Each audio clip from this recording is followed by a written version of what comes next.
All right, welcome everyone to the virtual Tub of Bugs webinar. We are excited to have you here. I'm just going to do a few housekeeping things really quickly before we get started on the presentation.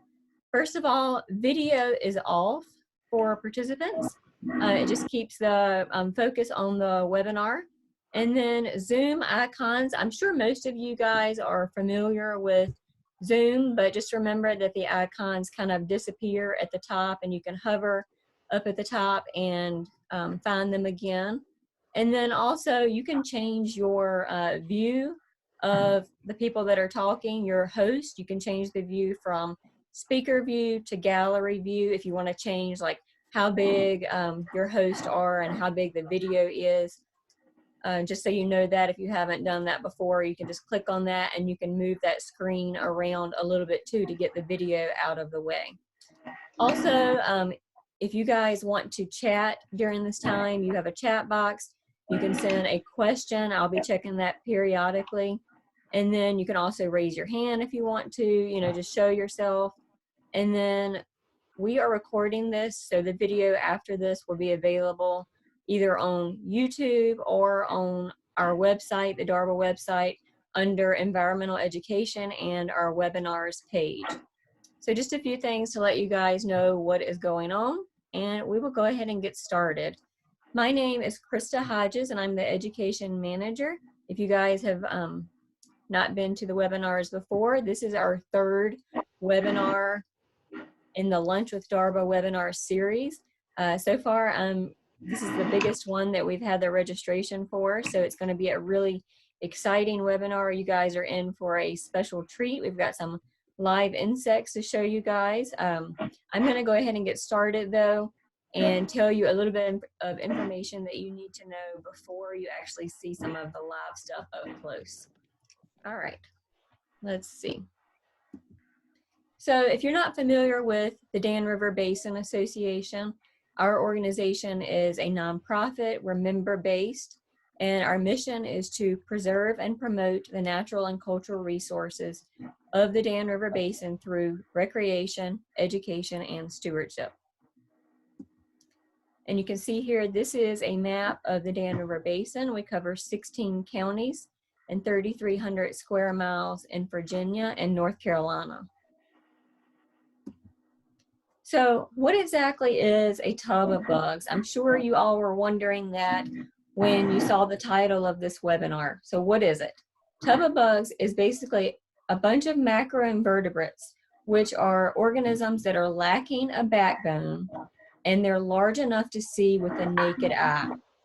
So we're vertebrates. We have a backbone. So these are invertebrates. So they don't have a backbone, and you can see them. No microscope is needed. They consist of aquatic insects in larval and nymph form, crustaceans, and mollusks that are found on the bottom of rivers and streams. They can be found in muddy bottom streams or rocky bottom streams. And using both of those ways, the muddy bottom stream or a rocky bottom stream, you have to do different methods of collecting them depending on what type of stream you're in. But we will get more into that in a little bit. All right, so how do we use macroinvertebrates and why do we use them? So first of all, we use them for what's called biological monitoring or biomonitoring. And that is the use of organisms to assess changes in and the health of an environment. So macroinvertebrates are living in the stream.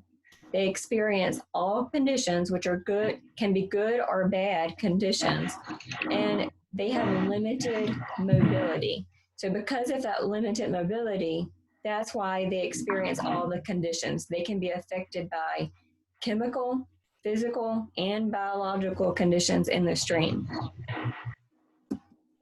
So macroinvertebrates are what we call bioindicators, and we use them we collect them and examine the presence or absence of certain organisms by giving us an idea about the overall health of the system. So by collecting them, that'll tell us what the health of the stream is.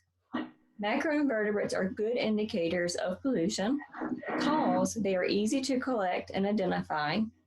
Their presence in streams differ based on their tolerance to pollution. So I'll tell you more about that in just a minute. Their tolerance, based on which one you find, their tolerance varies. And they also show cumulative impacts of pollution. So that goes back to their presence. Either they're there or they're not there, or certain ones are there. And that tells us what type of pollution or maybe how bad the pollution is in the river or stream. Their health directly reflects their habitat. And they are also a critical part of the stream's food web. A lot of organisms depend on the macroinvertebrates being there for their source of food. So pollution and impairment to tolerance. So I mentioned that a minute ago, based on which ones you find can tell you like if they're tolerant or intolerant to pollution. You have some macroinvertebrates that are very, very sensitive to pollution, such as the mayfly, stonefly, gill snails, and a dragonfly. They're sensitive or completely intolerant of impairment. So if any, by impairment, I mean pollution. If any pollution is present in the stream, most likely you will not be able to find those organisms. And then you have some that are somewhat sensitive or somewhat tolerant of impairment. So that kind of goes into the category of crayfish, a water penny, damselfly, and bivalves. So those organisms can handle some pollution. And then you have some that are just not sensitive at all to pollution, and they're completely tolerant of impairment. So a leech, a long snail, blackfly larvae, and midges. All of those are not sensitive to pollution, or they are tolerant of impairment. So where we get this information from is through Virginia Save Our Streams. So you can go to that website, it's basos.org, and you can check out their macroinvertebrate ID resources, and you'll find their BASOS bug ID chart. And I'll tell you in just a minute about a little bit of other places where you can find some information. If this is something that interests you, maybe this is something you want to do with your family, maybe this is, if you have students or something like that, maybe this is something you want to do with your students when you get back in school. Oh, yes, I just got a note that the volume is going up and down. There is some feedback also.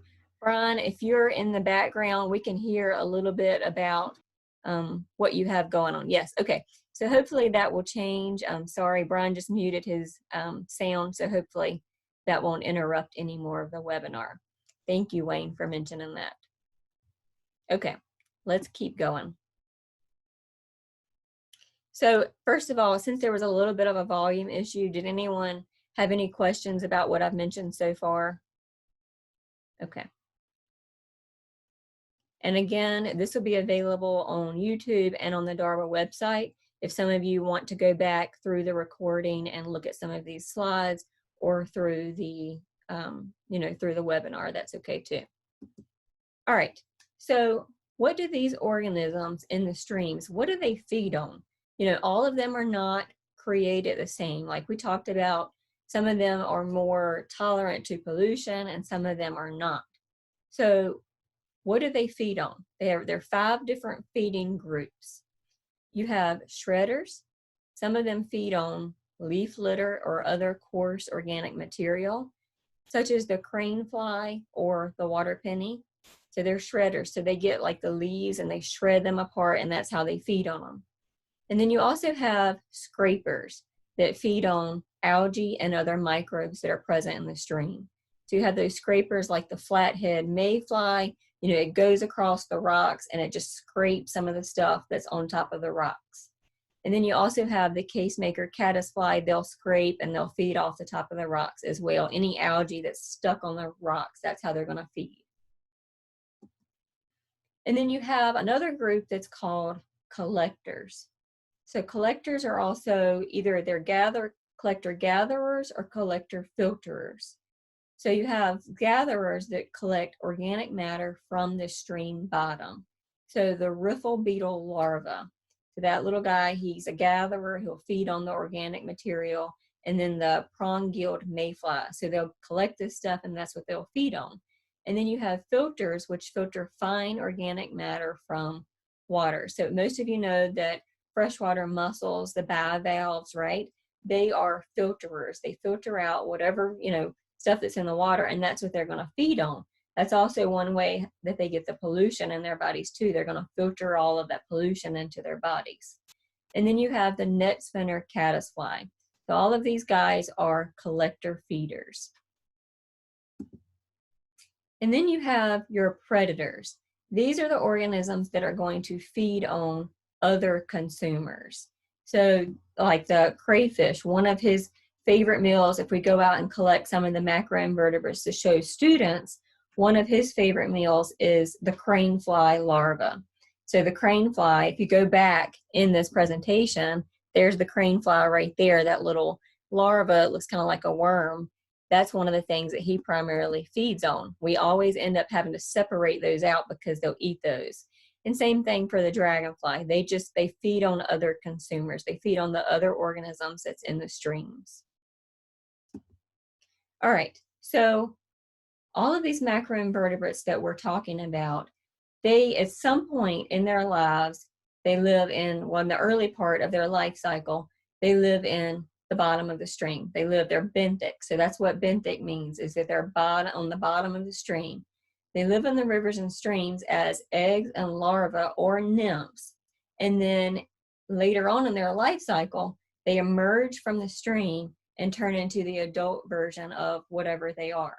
And usually that looks very, very different from the larva or the nymph stage of their life cycle. So most of the students that I talk to, I'm like, did you ever think that a dragonfly starts out as a little bitty organism that lives in the river or stream?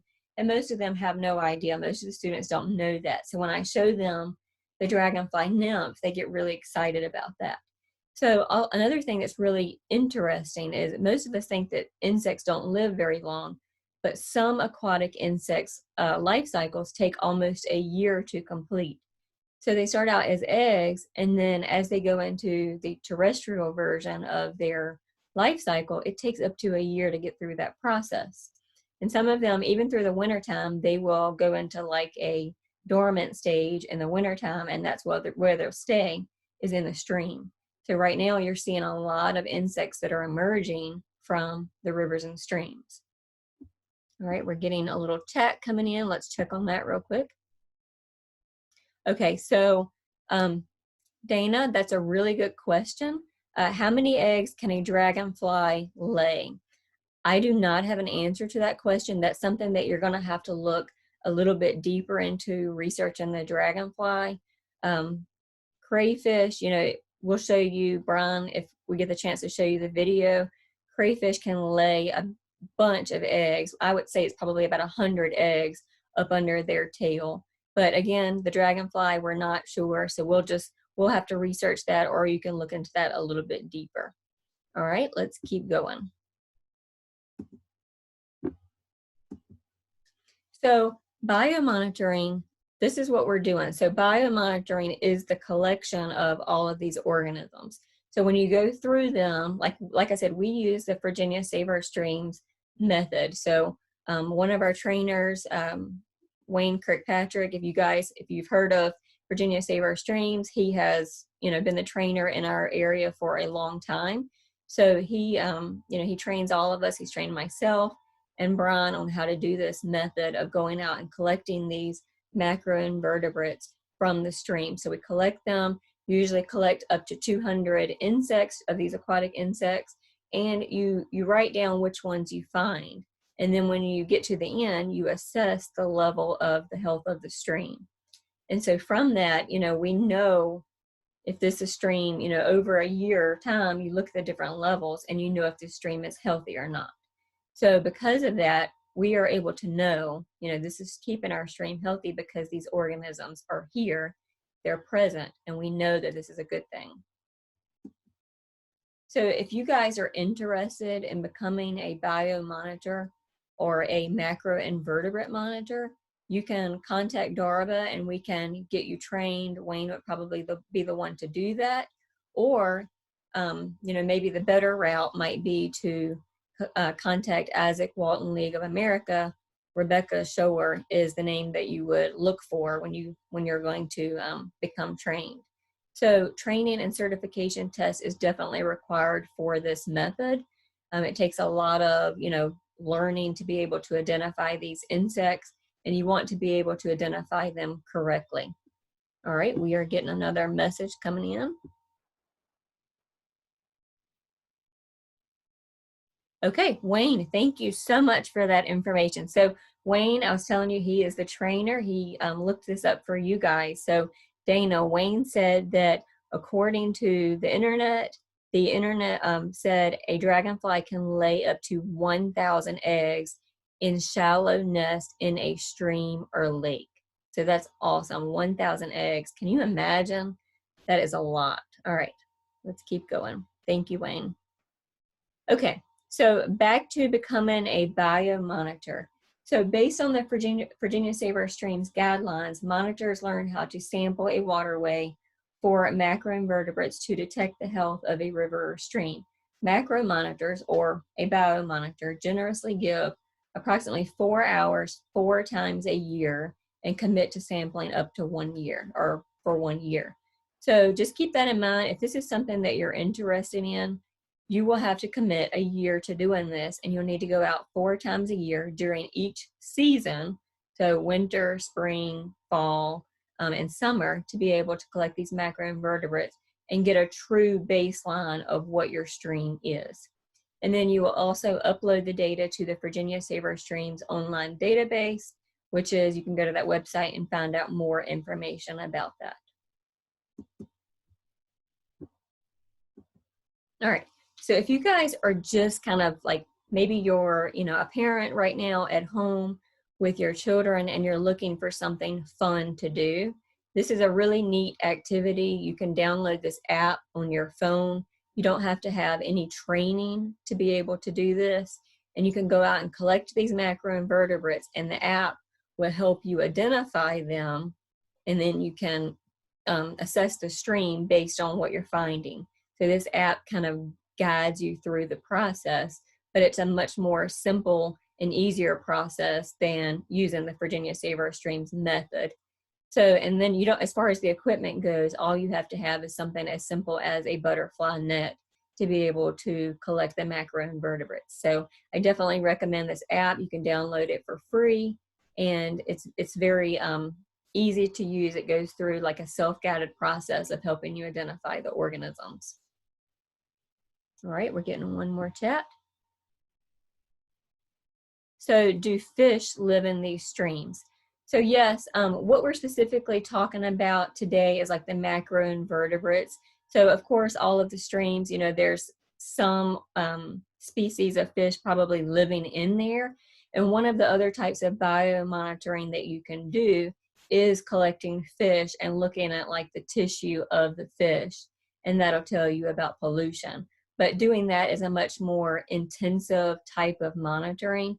So the reason why we're talking about like the macroinvertebrate monitoring is because it's usually a whole lot cheaper than doing something like that. But yes, these streams that I'm talking about, any of the streams in the Dan River Basin, you're probably going to find macroinvertebrates, you're going to find fish, any other type of organisms that'll be living there. Our streams, we're very fortunate that our streams are pretty healthy in the Dan River Basin. So yes. All right, thank you. So thank you for asking these questions. You don't know until you ask. All right, so if you guys are interested in this like process, maybe you're, you know, wanting to do this in the classroom and you are looking for an ID key. I know that these keys are something that are on the standards of learning guidelines, like you have to do this. So if you're looking for a really good key to use, you can go to macroinvertebrates.org. This is a key, I'm just giving you a snapshot of what this key looks like. It's made from the National Science Foundation, and it's a really nice, it kind of guides you through it, and you can use get your students or even your children, or maybe you guys, maybe you as adults are interested in using a key in identifying these organisms. All right, so this is kind of the presentation part, like the background information that you need to know for looking at these macroinvertebrates and for biomonitoring or macroinvertebrate monitoring. So now you guys get to see the fun part of this webinar, and my coworker Brian Williams is going to come on and show you some of these live aquatic insects and tell you more about them, and we'll go from there. All right, thank you guys. And we will do question and answer at the end of the webinar as well. Okay, all right, is my mic unmuted? Yep, you're good to go. Can you hear me? Okay, Yep. Thank you guys and welcome. I'm Brian Williams. I'm the program manager for Virginia for Dan River Basin Association, and thanks Krista for covering almost everything. That's fantastic. So I don't have to go back through that, but we do have a lot of information on macros. Now I'm a little disconcerted here because my video that I was attempting to play is not quite working well. We're going to try to shoot through it anyway. What I did was I went out and caught some macros and showed you guys how we do it. So I'm going to bring the screen up and talk, just kind of narrate this. And it's going to stop and start, but I'm going to kind of run through it and give you an idea of how we go out in the stream and collect these macroinvertebrates. And then we're going to take a look at some of the bugs that we have collected from yesterday. So first thing I got to do is figure out how I'm going to share my screen again. Okay. So Krista, you let me know if this screen pops up.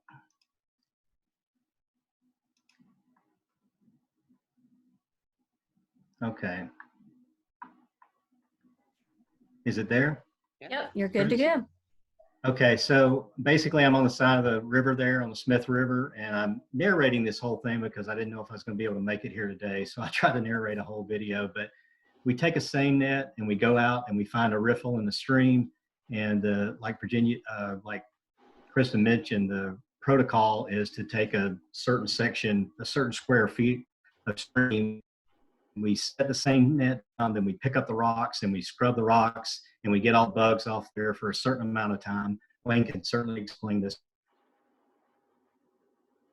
Here is just macros. I'm not doing the normal protocol that we do for the amount of time. So basically I'm just scraping up all the rocks and trying to turn over everything and get everything in the seine net. And then I'm going to bring the seine net back over to the side so we can take a look at it, see what kind of macros we have in it.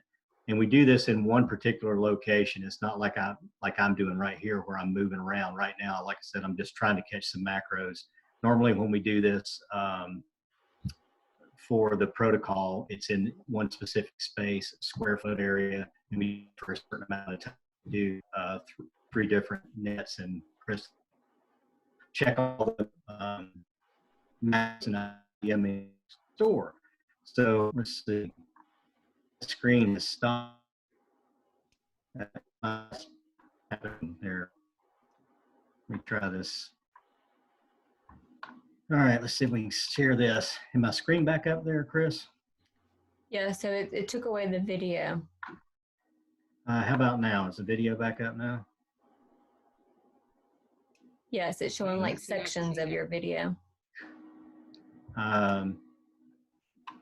Is the video on the screen? Yes. Okay, so basically this video is just, it didn't compile correctly, but that's what we have. You see the net there, and we're picking through the net to pick out the particular macroinvertebrates, helgramites, crane flies, stone flies, all that kind of stuff, and I'm going to show you that here in just a minute. But that's basically the way we do it. I had some awesome video here that is obviously not working that great, but I'm going to try to skip through it a little bit. This is actually how we do the presentation. Is the tub of bugs up there on the screen, Chris? Yes. So this is how we do the presentation when we're doing the trout in the classroom, or we're out on the side of the river or at an event. We have this big Rubbermaid container. We put rocks and trees and stuff in it and leaves, and then we put all the macros in there, and then we get the kids to come over and we, show them how to pick up a crayfish, show them how to pick up helgramites. It's a lot of fun. Kids are really attracted to bugs. They can't stay away from it. I find it very interesting that the girls are a lot quicker to pick up bugs than guys are too. They're not nearly as afraid of them. But that's what we do with the tub of bugs process. I'm trying to zip through some of this stuff. I had some really cool crayfish video in here, but I do have some crayfish in here we're going to show you. But it's a fantastic program that we've been doing for a long time. And it really brings a lot to our programs. There's a little crayfish right there from the stream, and you see he's got some eggs on the bottom. She does. Oop, there she goes, drifting away. So that's the same net we use. We hit these different creeks, pull the things out, take a look at them. You can see a crayfish moving around there, and just plowing through, kind of looking at them. It's a lot of fun to do. It's great fun to do with the kids. And so here's a female crayfish. As Krista was mentioned earlier, you can see a lot of eggs there, and I'm just kind of plowing through the net, looking through some other stuff. So oh, there's another crayfish trying to escape, and I bet that one's got eggs too. Yep. So I'm turning loose the ones that have eggs and just showing you. That's really fun when we get the crayfish with the eggs, and the kids are the kids go crazy over that, and it's a lot of fun to watch that. And there he goes. She goes swimming away. And about another month, she'll have little babies hanging all over her, and they protect them for a while and then release them. So crayfish is a macroinvertebrate. It's not like these other ones that change and have a metamorphosis, that go through a metamorphosis and change into another bug. Here we see a minnow mayfly. This is a really neat mayfly. You can see how it swims like a little minnow. This is in the tub of bugs now, so I've kind of jumped around on this video a little bit. But you see those little feathery things sticking off to the side there? Those are the gills. That's how they breathe. That's why they need this highly oxygenated water to live in. That's why when we find these guys, we know that the water has a lot of oxygen in it, and they are pollution intolerant, as Kristen mentioned. So it's really neat when we find these guys. And you can see the mayfly with the three tails. And I'm going to show you a couple of pictures of some different characteristics of these things. Here's a crane fly, pretty neat looking animal in the water. Kind of feels a little bit like a gummy worm. This is one of those things that the kids will always pick up. If they won't pick up a crayfish with those big old pinchers on it, they'll still always pick up a crane fly. That's a great little tool. We always love to find these guys. Now that's the nymph stage, and the adult stage looks like a giant mosquito, and I'm going to show you some of those here that I have preserved. Totally different looking when it's an adult. But the tub of bugs has just been a fantastic thing. Wayne Kirkpatrick taught us this, and we've used it for many, many years with the kids. And it's a fantastic program to get the kids involved in this. So what I'm going to do is drop this down here and we stop the screen share. So you're just looking at me right now, Chris. Is that correct? Yes, that's right. We got one question coming in. What does a leech look like? A leech is kind of like a flattish looking organism. It's kind of long. You need to go on to, I don't have a picture handy right now, or else I would show you, but you really need to go to the Virginia Saber Streams website and look at the macroinvertebrate ID resources. The leech is very specific. They're a pretty easy one to identify. Okay, so I've lost myself there, Chris. How do I get myself back? There we go. Stop scaring the stream. Okay. So I can just barely see this, but I'm going to try to show you some of these bugs that we have up here. Obviously, we have the crayfish, and I have to kind of watch the screen and the camera at the same time. But you can see this small crayfish. Even the small one, she has eggs on the bottom there that she protects. It's pretty neat. The crayfish are in the genus Decapoda. They are one of the macros that we always find just about anywhere. They're garbage disposals. They'll eat just about anything. This is one of my favorites. This is a Overmite. This is Megaloptera. Really neat genus here. And let me see if I can get it over here where I can see it better. Okay, there we go. Really neat. You see those big old pinchers on them. This is a fantastic thing that turns into what we call a Dobson fly. And I'll show you a Dobson fly right here. Can you see the Dobson fly? That's a preserved Dobson fly. Pretty impressive animals. And they're fun with the kids too. There's a really nice nice big one in here. It's always great when we get these really big ones. A lot of fun. So let's go to over here to. Hey, Brian, Yeah. can you take away the share screen for your like the video part of it, and that way it'll just focus on like the what you're showing right there with the macroinvertebrates? Oh, yeah. How's that? Is that better? Yeah, that's better. Thank you so Okay, much. sorry, I thought I'd stop the screen. So there's a crane fly we talked about earlier.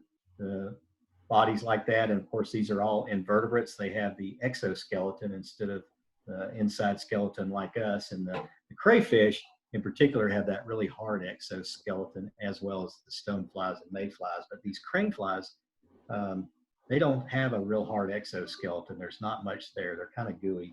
Pretty neat animal. And we have some stoneflies in here we're going to take a look at. There's one right there moving around, and you can see the two tails on the stonefly is indicative of a stonefly.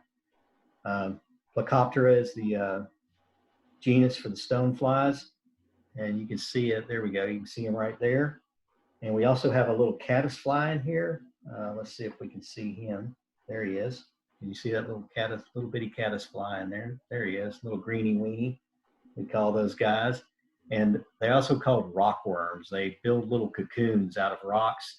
And a lot of these caddisflies can take stones and pebbles and sticks and put them around them and build an armor coating for themselves. And we're going to show you some of those. So that's some of the live bugs we got right here. I'm going to show you some of the preserved specimens that we have. Give you a little bit better idea. So once again, we have the stonefly right there. You can see, obviously see the two tails. Once again, that's the stonefly is in the genus Plecoptera.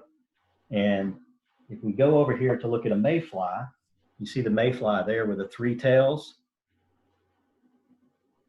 Now that's in Ephemeroptera, and that basically means it's ephemeral. It doesn't last that long, and it's one of the reasons we call them mayflies. You see them a lot in the springtime, and what they'll do is they'll hatch. They'll become this larval nymph stage or a naiad stage where they're living in the water, and then they're going to come out of the water. Some of these guys will actually split their case right in the water and fly up above to their terrestrial stage, and they don't last that long. Basically, all they're doing is looking for a mate, and then they're going to drop their eggs back in the water, which are going to go down and land in the shallow riffles, and then hatch and become these larvae and start all over again. There's the big crayfish again. These are the specimens that we use for the kids when we can't get macroinvertebrates, so they're just in a clear cast material. And we have several of those. We have the large hellgrammite there. And then the stonefly, we're going to go back to that because there's the nymph stage of the stonefly, and here's the adult stage of the stonefly. Pretty neat. You can see a lot of characteristics that are similar. The antenna and the number of legs. The only difference is they're changing just like a butterfly changes from a caterpillar. I would say we have the dragonfly over here, and the dragonfly is Odonata. Odonata is the dragonfly. And we do have a dragonfly nymph in here. Let's go back and see if we can find the dragonfly nymph. There he is right there. So that's what a dragonfly looks like when it's in its larval stage. They're really neat animals, and these are predators, as Krista mentioned before. They're really predaceous. They'll eat a lot of stuff when they're in the larval stage, and also when they become adults, they love to eat mosquitoes. So one of our favorite little things. But we love when we find these dragonflies. These are really cool. They'll crawl out on a limb, they'll dry out, split their case, wings will come out, they'll dry off, fly away, and everybody's seen dragonflies. But most of the time when we do this with the kids, they don't even know that there is a nymph stage of the dragonfly as well. Okay, there's the hellgrammites again. The adults are Dobson flies. You can see the big pinchers on this one, the big male, and there's a female. That looks very similar to the actual hellgrammite head. And we're going to go back to this guy again. You can see the head there of the live hellgrammite. And then we've got the crane fly. We mentioned the crane fly and showed you one of those. That is the nymph stage preserved of the crane fly. And this is what the crane fly looks like as an adult. Looks like a giant mosquito. Here's another crane fly. This is a really, really big one right there. And then we have some other stuff in here, stone flies, of course. And here's a caddis fly. This is kind of cool. This is one of the caddis flies I was telling you about that can make its case out of rocks and armor itself with rocks or limbs. And they hide inside that case. And I don't think his head's poking out there. Now you can't see it, but it's right inside there. So when they get ready to hatch, they come out of that case. But it's a great way to protect themselves from other animals that want to eat them. Here's an adult mayfly. That's a pretty big, nice one there. And then once again, differences between the mayfly and the stonefly. The 3 tails on the mayfly, the 2 tails on the stonefly. And then here's a couple of other small mayflies. Very, very delicate. Trout love these guys. So I'm going to share my screen with you right quick and show you the differences in some of the characteristics of these guys. Let me get that back up here. This technology is just fantastic. Not really. I'm not real thrilled about it, but we're trying to make it work. It's been great. We've been doing a lot of Zoom meetings together, and that's been fantastic. Okay, let me see now, but just going from one place to the next is always a lot of fun. So let's see, here we go. And this All right, provides a unique opportunity to reach more people than what we would normally reach. So it is. It's fantastic. And any time you guys need to ask a question or anything with us, can you see that on the screen, Chris? yes. Okay. You know, you can email us, you can text us, you can call us, whatever. We get a lot of questions just about the river, about the, you know, bugs in the river, fish in the river, whatever it is. We like to be the information station for all things river. So once again, here's the caddisfly, Trichoptera, and there's a little rockworm in the upper left-hand corner here. That's the one that makes the, it adheres to rocks and builds a little rock castle around itself. And then here's one that's actually building the rocks and making its own case so it can walk around with this case. They're really cool, and this is what the adult caddisfly looks like. And then the crane fly, the Diptera, the true flies, there's the adult and then the larval stage as we saw live. Here's the crayfish, the Dodecapoda. We've got a lot of crayfish around here. I think there's 30-something species in the southeast here. I'm not sure exactly, but there is a lot of different crayfish. And it's really fun when we find these guys with the eggs on the bottom of them. The dragonflies and the damselflies are in the order Odonta. And they, once again, they had this nymph stage. This is a dragonfly nymph. The damselfly nymphs looks a little skinnier than that. And it's, once again, they're called the a naiad stage. So they're developing under the water as a larval. And we call all of these guys benthic macroinvertebrates, which basically means they're under the water developing. And then this is a damselfly, an adult damselfly, and then adult dragonfly. The Helgramite, we've looked at that a bunch of times. The Dobson fly, that's what they call it when it's an adult terrestrial stage. Megalopter is just a fantastic, impressive genus and makes great trout food, by the way. Everything we're looking at here has a place in the life cycle, obviously, from the scrapers, the mayflies and the stoneflies, all the way up to these larger guys and the crayfish, as you see there, to they're either doing work cleaning the water or they're becoming food for other items. I had some little video of some of the clams we have here. We have mussels and clams, which also are very important, and the snails as well. They're filter feeders, so they're cleaning the water. Now you see a lot in the Smith River. You'll see a lot of these small clams about the size of a quarter. Those are corbicula. Those are the Asian clams. It's actually an invasive exotic, but it's still a filter feeder, and it filters a lot of water. And here's the mayflies again, the 3 tails. You can see the adult here with those real gossamer wings. Ephemeroptera, huge genus. There's a lot of different species here. I can't even begin to tell you or get down to the different species, but they all basically look the same around here. We do have a couple that are the armored mayflies that look a bit different, and the roach mayflies that look a lot different than this. But basically, that's what you're going to see when you see the mayflies. And the Plecoptera, the stoneflies, once again, the 2 tails. You can see the segmented body there. and the number of legs on each one of them. These insects are so important to our environment. And the best thing about this is, especially when we do these tub of bugs, I'm going to move my camera around there a little bit so you can see that. And what we have here, I'm going to give you a kind of an overview of the whole thing. So we'll do a tub of bugs, and then we'll also take these specimens so the kids can actually pick them up and take them around. And I'm going to put my camera back up here so you guys can see me. All right, are we getting ready for question and answers? Yes, so is my screen still up there, Chris? It is, and yes, I can see you and your screen for the stoneflies. Okay, so I just wanted to first thank you guys all for being here, and we're all trying to do the best we can to make this technology work. We can't cover everything in the world about these macroinvertebrates because there's a lot of in-depth stuff to this. We have all kinds of ID charts. Going out there and these macros, and especially Chris and I will go out with a net and a group of kids, and they're just fascinated by what we bring up off the bottom of these rivers and streams. They can't even believe the stuff's out there because the stuff's, you know, if you're not picking up rocks and not looking for it. But I just want to tell you a real quick story. One of the neatest things I saw was some kids playing down on Fieldale Trail one time, and they came up with some nets, and they were all muddy. This was many years ago after we had started talking about macroinvertebrates, and they're all muddy. And I'm like, "What are you guys doing down there? Y'all fishing?" They're like, "No, we're catching macroinvertebrates."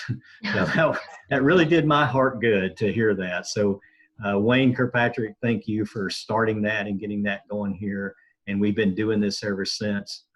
It's just great fun. And the kids nowadays are learning what's in the river, why these things are important, why they're, you know, extremely important to water quality, and just things that they never saw before. So get out there and learn them, and you can share that as well. So do you have any questions coming in? Please let us know, and we're always available by phone or email.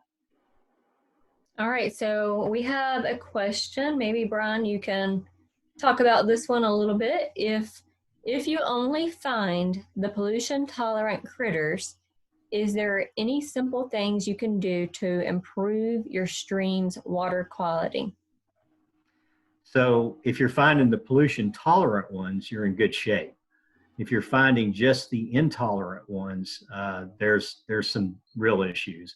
If you're finding the midges and crayfish and the lunged snails and things that are really tolerant of pollution, that's a real issue. And that can be caused by different types of pollution, whether it's erosion and sediment going into the stream or the pond, wherever you're at. It can be caused by heat pollution. It's too hot for the species. But one of the big issues that affect macroinvertebrates is erosion and sedimentation. So if you're having that issue, say you had a stream that had good mayflies in it at one time, and now you're just seeing midges and worms and things that are very pollution tolerant, there could be a sediment load issue. Now, obviously, there could be some other issues. There could be a chemical pollution. There could be, you know, if you see a lot of the midges, a lot of times there's that septic tank pollution going in there because they like that. But the sediment load is a big issue. So to reduce that, we have riparian buffers. That's what the stream side trees do. They keep that erosion to a minimum. So repairing that erosion. And another type of pollution that can affect them that would be related to needing the riparian buffers would be thermal pollution.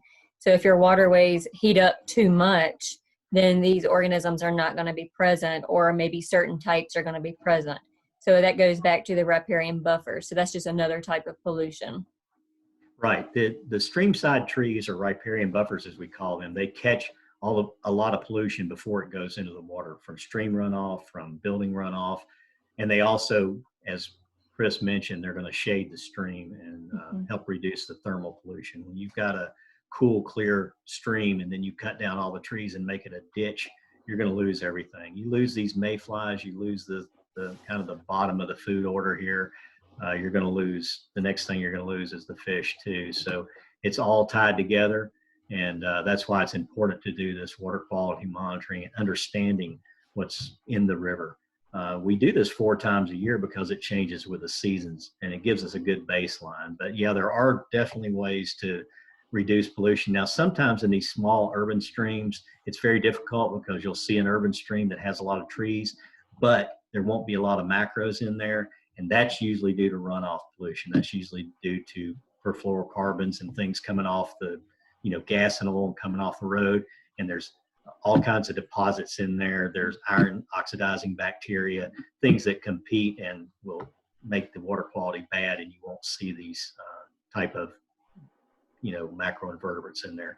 But it depends on where you are too, because a lake is going to have different types of macroinvertebrates. A muddy bottom stream is going to have different ones, and a rocky bottom stream is going to have different ones. So knowing what types of stream you're doing is hugely important. For you can't just go out there and go into a pond and go, oh, I didn't find any mayflies. You're not going to find any mayflies in a pond. They need fast, clear, highly oxygenated water. So you can't base it solely on exactly what you find on the macros. You have to also give the stream a score based on the riparian buffer and the pollution that's coming in there, or the lack of. Right. All right. So any other questions? Thank you, Brian.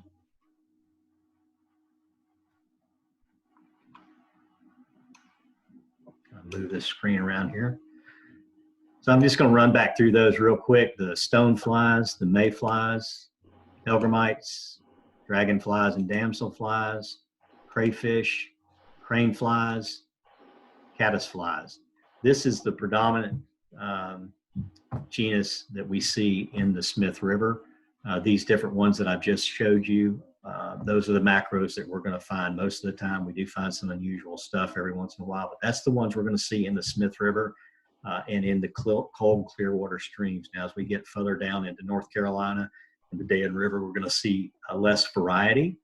We might see a large quantity of them, but a less number of those. So that also affects the score of the stream based on the water quality, but it's also where they live. These, the caddis and the mayflies and the things that need those highly oxygenated streams, we're going to find those in the colder, clearer, cleaner streams. But that's what we normally see when we just go out, and that's what I saw yesterday when I went out. Helgamites, caddisfly. Didn't get any, well, I got one caddisfly. Mayflies, stoneflies. It's what we're looking for most of the time. An interesting thing is we've been doing this on the Smith River for a while, and back when they had a lot of generation on the upper Smith and scouring the bottom up close to the dam, we would not see a lot of mayflies and stoneflies because of the pressure of the water every day. It was just scouring the bottom. It was not conducive to them.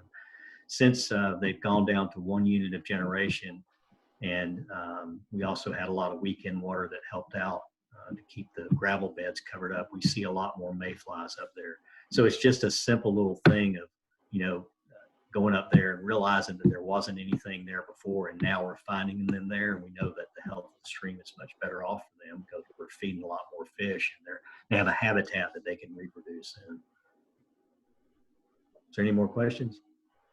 No, I think that is it. If you guys are interested, if you want to see like some sampling being done, or if you want to learn about the technique, or just get trained, Wayne has offered to, go out with someone that's interested in doing that. So if you want to email myself, you can email me at khodges@danriver.org, and we will get you set up on the training, or if you just want to see the sampling, like the process of it being done.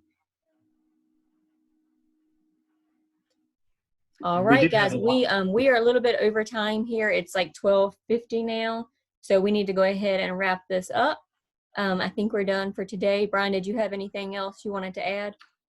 No, that's it. Just email us, call us if you have any additional questions. There's plenty of resources out there. You can Google macroinvertebrates all day long on YouTube and see them hatching and all kinds of aquatic neat stuff. I mean, the videos are enormous out there. But if you want to get out on the river with us, give us a call and we'll get you out there, hopefully when all this stuff clears up and we can figure out how to make social distancing work all the time. But social distancing on the river is fantastic right now.